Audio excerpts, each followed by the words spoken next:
एक बार एक व्यक्ति बड़ा ही अहिंसक था। उसका धर्म ही था अहिंसा परमो धर्म। बस वह जीवन में पूरा विचार करता। जब चलता था तो कहीं चींटा ना दब जाए, कहीं कोई घास भी मेरे पांव से ना दब जाए, क्योंकि सब में वो जीवन देखता था। तो पूर्ण जीवन उसने अहिंसा में ही व्यतीत किया।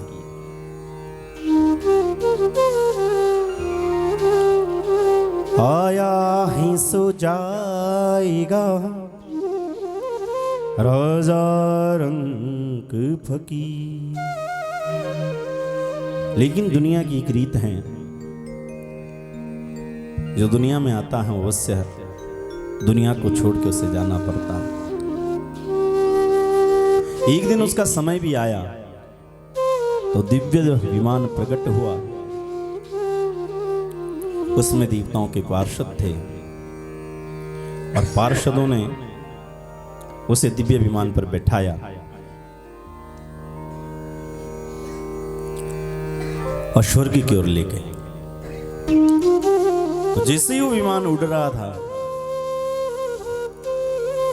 उसने कुछ कोलाहल सुना। कोई चिल्ला रहा है, कोई तड़प रहा था। करुणकंदन जब सुना तो उसे बहुत दया आई। उसने विमान के जो चालक थे उससे कहा, प्रभु ये जो करुणकंदन हो रहा है ये कौन है? तो भगवान के पार्षद कहते हैं कि ये वो लोग हैं जिन्होंने अपने जीवन में हिंसा की है और ये रोरवादी नरकों को भोग रहे हैं, और उन्हें जब दंड मिल रहा है तो ये रो रहे हैं।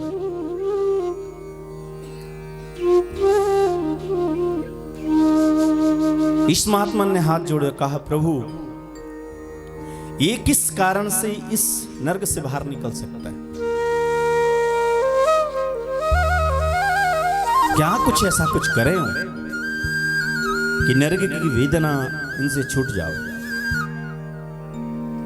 तो पार्षद कहते हैं कि अगर इन्हें पुण्य की अगर वृद्धि हो जाए तो ये नरक से तत्क्षण छूट सकता है।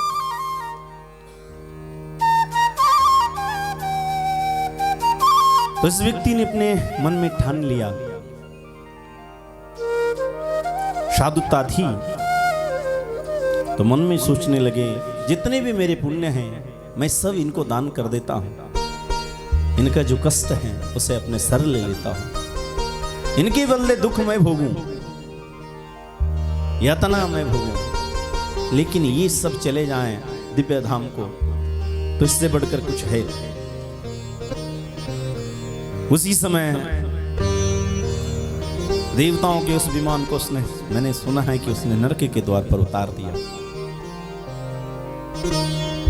और उसी समय यज्ञोपवीत लगाया। वो कहा, हे प्रभु,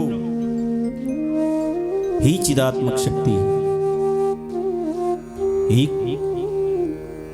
सच्चिदानंद, अगर मैंने सच्ची में शुभ पुण्य किए हैं तो मेरा जितना पुण्य का फल है ये जितने भी लोग नरक में पड़े हैं इनको मिल जाओ।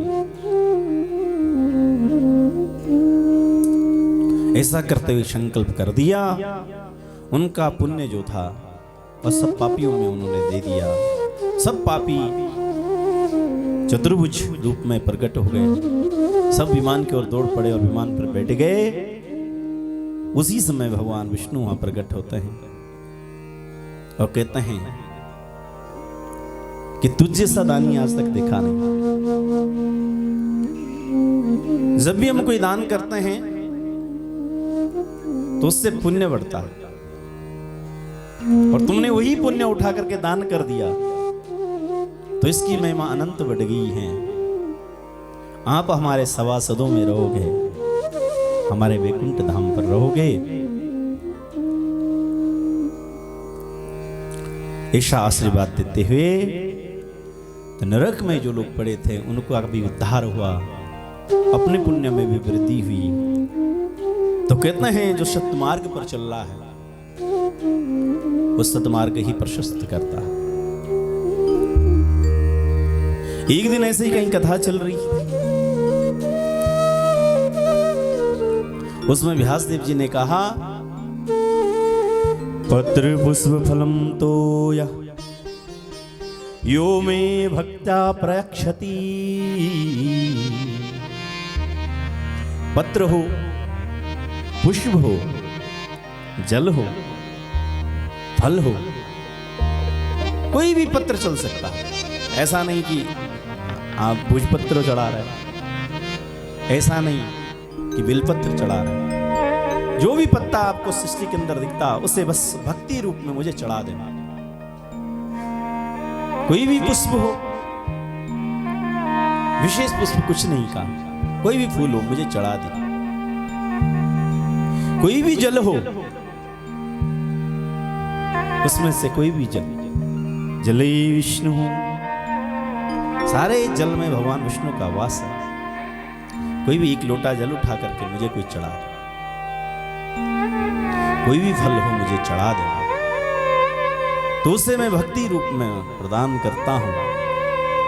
और जिस दिन मुझे जितनी ज्यादा भक्ति से कोई चढ़ाता है मैं उस दिन उसी का ही पान करता हूं, उसका ही भोग नैवेद्य लगाता हूं।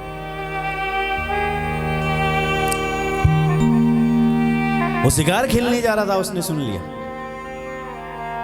तो जैसे ही वो गहन वन में पहुंचा उसके मन में विचार आया कि आज शास्त्री जी ऐसी बात कर रहे थे, तो प्रभु मैंने कभी पुण्य किया ही नहीं, पापाचार किया, हिंसा की।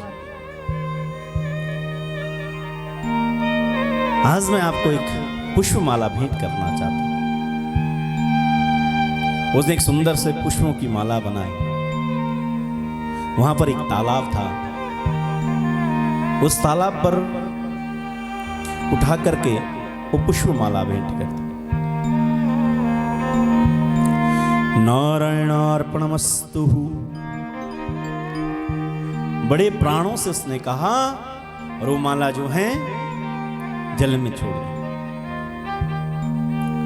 इतने भाव से भरी हुई वो माला थी कि भगवान वैकुंठ अधिपति शीश सैया पर हैं, मां लक्ष्मी चंवर डुला रही थी। उसी समय मां लक्ष्मी ने देखा वो भाव से भरी हुई माला भगवान विष्णु के गले में पड़ गई।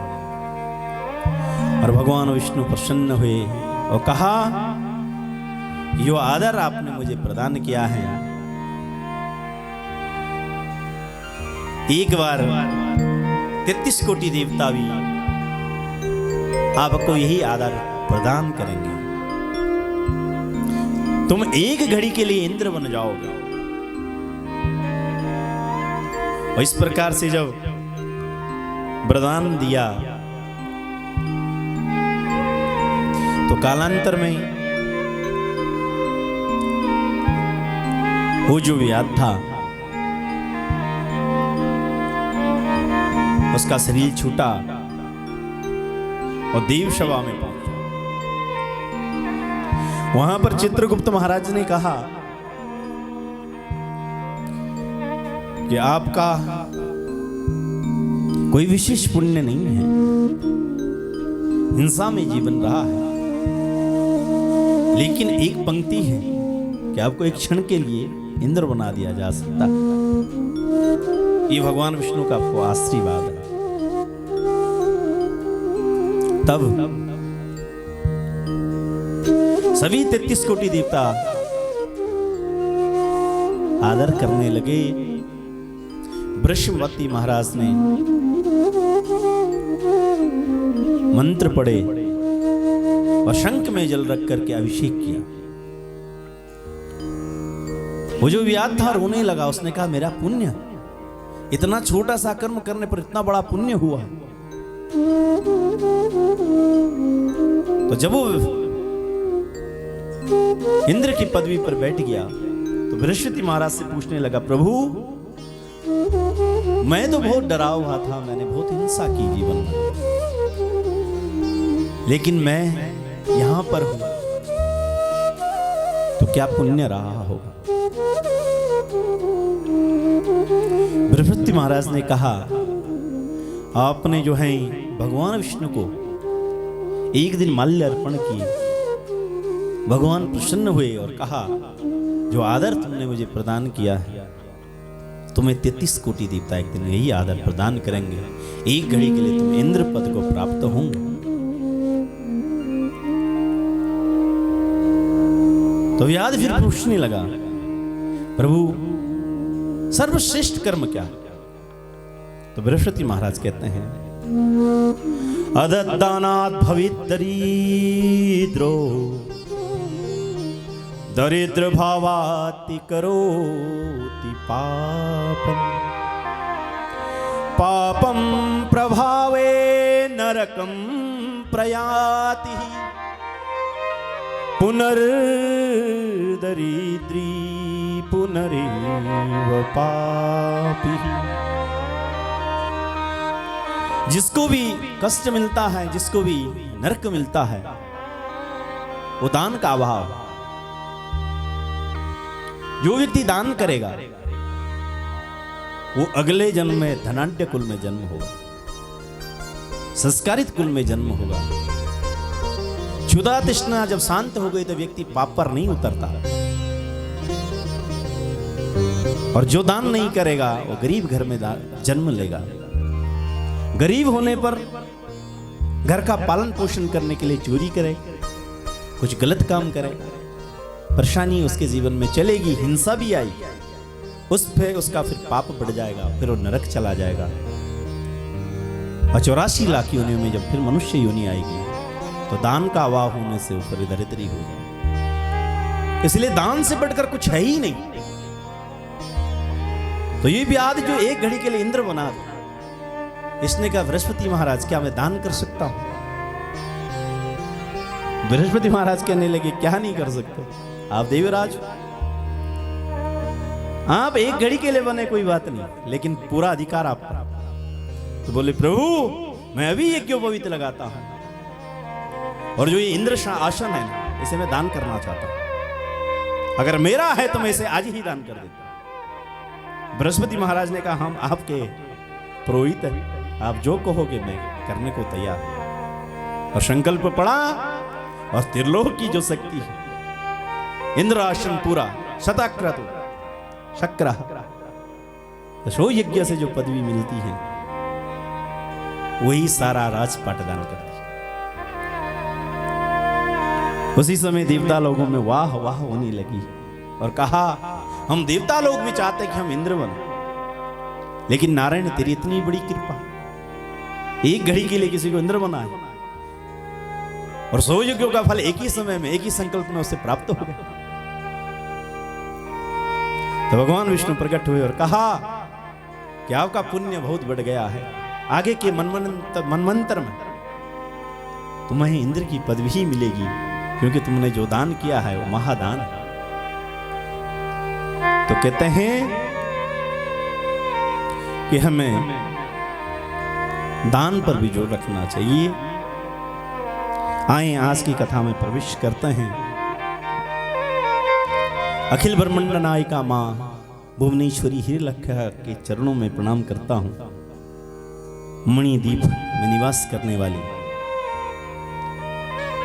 उस भुवनेश्वरी को, जिसमें काजिस ब्रह्मा विष्णु महेश आधारित है,